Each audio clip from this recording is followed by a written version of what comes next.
with David Kniffin. You played in the USC tournament. What are your first thoughts looking at the team after this fall tournament?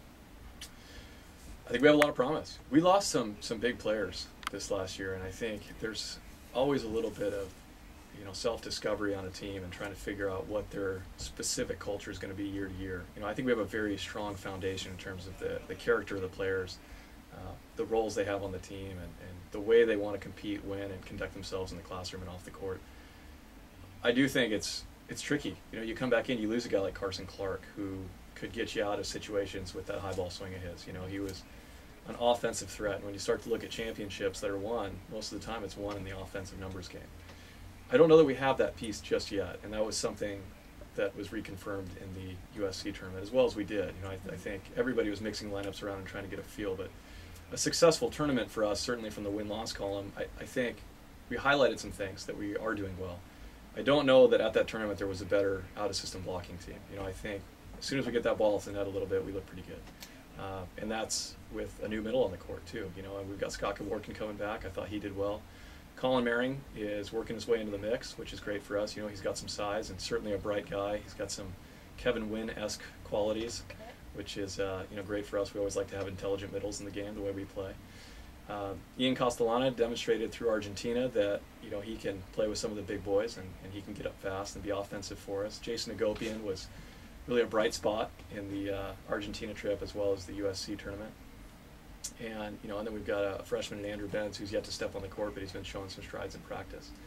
And that's to replace Austin Diamore and Dan McDonald. Dan, obviously, who was on the national championship team and an offensive threat and one of the more athletic middles we've ever had in the program. So he was always a force to be reckoned with, whether it was offensive or defensive. We have to replace that. And then from a leadership standpoint, Dan was maybe as good as it gets. And then Austin Diamore, who started for the majority of that freshman year, we went to the national championships in 2009, and really only came out for the Game 4 and Game 5 of the national championship match. Until then, he was the guy. So obviously we lost some depth there as well as depth of character. It was depth of strength and talent.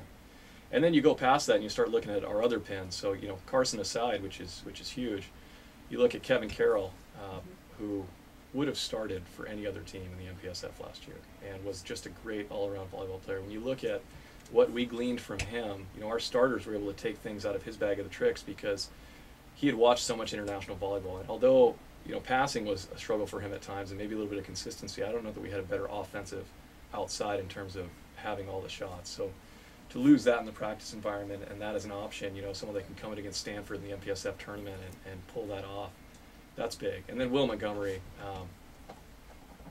Will Montgomery for me fits into that same class as the Spittle brothers. Mm-hmm. There's just very few guys that come through programs that have an impact that's maybe as underappreciated or under the radar as a guy like Will.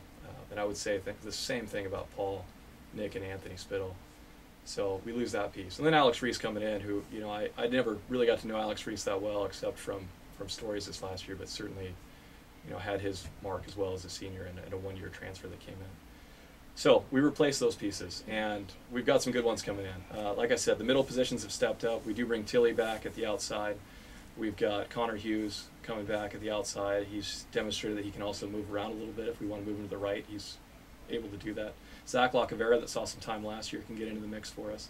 Travis Willison has demonstrated that he can find ways to win, as he's always done. I think Travis was one of those guys that came in to our program and really willed his teams to win, whether it was Balboa Bay or whether it was Laguna Beach. He wasn't always the most technical player, and yet his force in the practice environment, the weight room, and then when we need to sub him into games here and there, it has really proven to be beneficial for us. And then Jeremy Dano. So we returned some good guys. You talked about some new faces and some guys that we expect to see on the court this year, but let's talk really briefly about Kevin Tilly, because there was a time over the summer that we thought he might not come back. He might have gotten snatched up by a professional team. How late in the process did you know, or did that happen relatively early, that he decided to come back? Well, when Kevin came in, he was always pretty clear that his goal here was to play a few years of Irvine volleyball, get a degree, and then move on and go play pro. So unless something drastically had changed in terms of his thought process of why he came here in the first place, there was always an expectation in my mind that he would come back. So it was right after I got the job that I confirmed that with him, and it was important for him to come back. Well, it's great because for a time we thought we were gonna lose him and Carson and. Sure. Well, if that had happened, we would have just dipped over to men's basketball and taken Mike Wilder off the team. Yeah. So we're gonna get to Mike Wilder in a second, but let's get to your staff. You added Kevin Birch to the to your staff. A D3 national championship at Springfield. What will he bring to the program? What are you tasking him to do this year? Well, you look at where he's been the last 2 years, and he was at Springfield, won a national championship there at the D3 level. The year before that, he was at Ohio State, won a national championship there as a coach. So really, we just brought him in to win a national championship. I don't know that we need to go too much into his job description past that. Well, I mean, you had pressure on your staff who was with you for the national championships. You won a national championship. The joke on the Volley Talk is you're the only one that hasn't won a national championship in the last year. So we're hoping that changes in 2012-13. No, we'll see. Kevin brings a great skill set to the staff. He's just the quality of person that we want in the program. He's got Orange County roots, which is huge for us. But he's also a student of the game. He's young. He's got some fire. He's taken a different route, which I think is important because if you're going to be a UC Irvine guy, you kind of have to find your own way. And you can't do it like everyone else has done it. We find different ways to win here. And he's done that. He also brings the data volley skill set to the table. So, obviously we'll have some turnover in that position as well, and he'll be able to train whoever we need. The fact that we'll have that in practice all the time is big for us. But, more than anything, it's finding young, intelligent people that are willing to learn and jump both feet into this, and Kevin is all about that. You wanted to talk a little bit about basketball, so we're going to, because off air you talked a little bit about Mike Wilder, and Mike Wilder, if you're listening, listen to this. But what did you think of Mike Wilder as a volleyball player?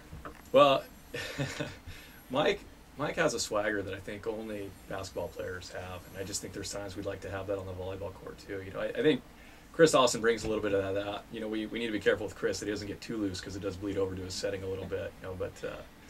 But no, Mike was a good volleyball player. It's fun to watch him through the years, and obviously we're happy to have him in the program. I think one of the things the basketball team's doing that I really appreciate from a men's volleyball side is that they're getting that same quality of person that we're searching for. And obviously they're competing with a much bigger pond than we are. We're talking about men's volleyball competes against 27 schools. And realistically, there's only 10 that are going to be in the mix to win national championships. And basketball's competing against 300 plus schools. And so for Russ and that program to be able to bring in guys like Mike and some of the other guys they have on that team now, it's exciting for me as a coach to be a part of that, and exciting to see what they'll do this year with such a senior heavy team, and obviously some depth of character on the squad. So that's it more than anything. Dave, thanks for joining us on the show. We're looking forward to your first year as the head coach at UC Irvine. I'm looking forward to seeing all our players back in 2012 and 13, and best of luck to you. All right, thanks, Philly.